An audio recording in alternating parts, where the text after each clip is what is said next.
বোঝা যাইত না। পানি অর্থাৎ তার চেহারাটা, তার ঠোঁট ছিল মোটা, তার শরীরের চামড়া ছিল একদম কালো, কুচকুচে কালো, উল্টো চেহারা। এই মানুষটা উমাইয়ার কাছে যখন ছিল, তার যখন দাস ছিল, উমাইয়া তাকে ভয়ানক নির্যাতন করেছে মুসলমান হওয়ার কারণে।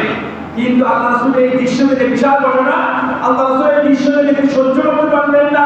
তিনি গিয়ে আবু বকরকে বললেন, আবু বকর, বেলাল কিন্তু দাস হোক, কিন্তু সে একজন মানুষ। সুবহানাল্লাহ। সে একজন কি মানুষ। দেখেন আল্লাহ রাসূল ভালোবাসা দেখেন, চরিত্র দেখেন। আগে তিনি কি হিসাব করছেন? একজন মানুষ। আমাদের দেশে যারা ড্রাইভার থাকে, কাজের লোক থাকে, দেখবেন মালিক আর ড্রাইভার একসাথে এক টেবিলে খায় না। যে কাজের মেয়ে থাকে, সে কাজের মেয়ে এক টেবিলে বসে খায় না, তাকে ভিন্ন করে খাবার দেওয়া হয়, তাই না? বৈষম্য সৃষ্টি করে।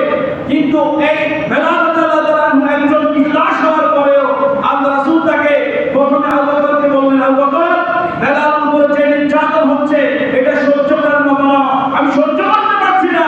মানুষ হয়ে আরেকটা মানুষের উপরে এমন ভয়াবহ নির্যাতন করতে পারে, এটা আমার বক্তব্য নয়। আমার যেভাবে করো, আমার বেলালকে তাড়াতাড়ি কি করো, মুক্ত করো। কথা বলেন, বেলালকে কি করো, মুক্ত করো। এইভাবে তিনি যখন সাহাবীরা হতাশ হয়ে গেলেন, কারণ উমাইয়া এমন পরিমাণ অর্থ দাবি করেছে।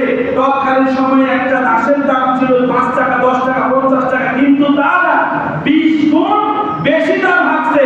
কারণ উমাইয়া জানে মুহাম্মদ সাল্লাল্লাহু আলাইহি ওয়াসাল্লাম মানবতার নবী, যত টাকাই বলি উমাইয়ার থেকে এই দাস কিনতে মুহাম্মদ সাল্লাল্লাহু আলাইহি ওয়াসাল্লাম বাধ্য। সুবহানাল্লাহ বলেন। কিন্তু তিনি সাহাবীকে হতাশ করেন নাই। তিনি কিছু টাকা বসে দিলেন। আবু বকর মার্চেন্ট ব্যবসায়ী ছিল, তিনি দিলেন। সাহাবীদের থেকে অনেক টাকা কালেকশন করে উমাইয়ার থেকে হযরত বেলালকে আল্লাহ রাসূল কিনে দিলেন। সুবহানাল্লাহ। এরপরে মনে করেন কেন বলবেন না, বেলালকে নিয়ে আল্লাহ রাসূল সাল্লাল্লাহু আলাইহি ওয়াসাল্লাম এমন সম্মান দিলেন, যেই সম্মানের কারণে বেলাল বলতে একদিন আল্লাহ রাসূল প্লেটের মধ্যে বসে কি যেন খাচ্ছিলেন। তখন পাশ দিয়ে বেলাল যাচ্ছে। তখন আল্লাহ রাসূল বললেন, ইয়া বেলাল, তাআল হানা, এদিকে আসো, ফাত্তা, বসো, আমার সাথে তুমি এক প্লেটে খাও। সুবহানাল্লাহ বলেন। সুবহানাল্লাহ। তিনি কিন্তু তখন মদিনার রাষ্ট্রনায়ক, মুহাম্মদ সাল্লাল্লাহু আলাইহি ওয়াসাল্লাম তখন মদিনার প্রেসিডেন্ট। সেই সময় একজন কিরদাস কালো মানুষ হওয়ার পরেও বেলালকে তিনি আহ্বান করেছিলেন। বেলাল দাঁড়িয়ে দাঁড়িয়ে চোখ দিয়ে অশ্রু টপটপ করে পড়ছে। আমার রাসূল বললেন, বেলাল, আমি তোমাকে আমার সাথে বসতে বললাম, খেতে বললাম, তুমি দাঁড়িয়ে দাঁড়িয়ে কাঁদছো, ব্যাপার কি? তখন বেলাল বলল, ইয়া রাসূলুল্লাহ, আমার খাওয়া লাগবে না, আমার খাওয়া হয়ে গেছে। উমাইয়া কুরাইশ বংশের আব্দে মানাত গোত্রের শ্রেষ্ঠ সন্তান, কুরাইশ বংশের শ্রেষ্ঠ সন্তান মুহাম্মদ ইবনে আব্দুল্লাহ।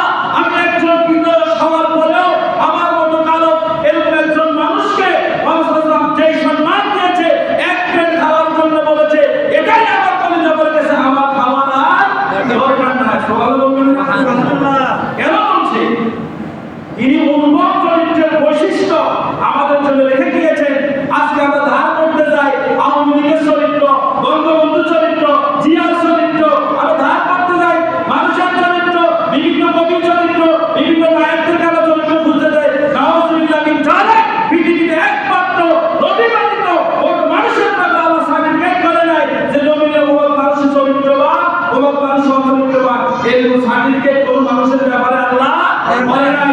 একমাত্র আল্লাহ নবীদের ব্যাপারে আল্লাহ চরিত্রের কথা বলেছেন, ইন্নাকা লাআলা খুলুকিন আযীম। হে নবী, আপনি সুমহান চরিত্রের উপর অধিষ্ঠিত। সুবহানাল্লাহ। আমাদেরকে আল্লাহ রাসূলের আদর্শ গ্রহণ করতে হবে।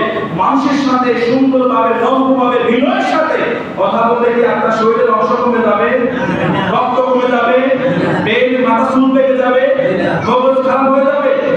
কিন্তু মূর্খত আমাদের কিছু লোক আছে সমাজে, এক গায়ের পর গরমে, গোস্তের গরমে, শরীরের গরমে, টাকার গরমে পাশ দিয়ে হাঁটা যায় না, কথা বলা যায় না। আছে না এরকম বেয়াদব দেশে? একটা কথা আছে না?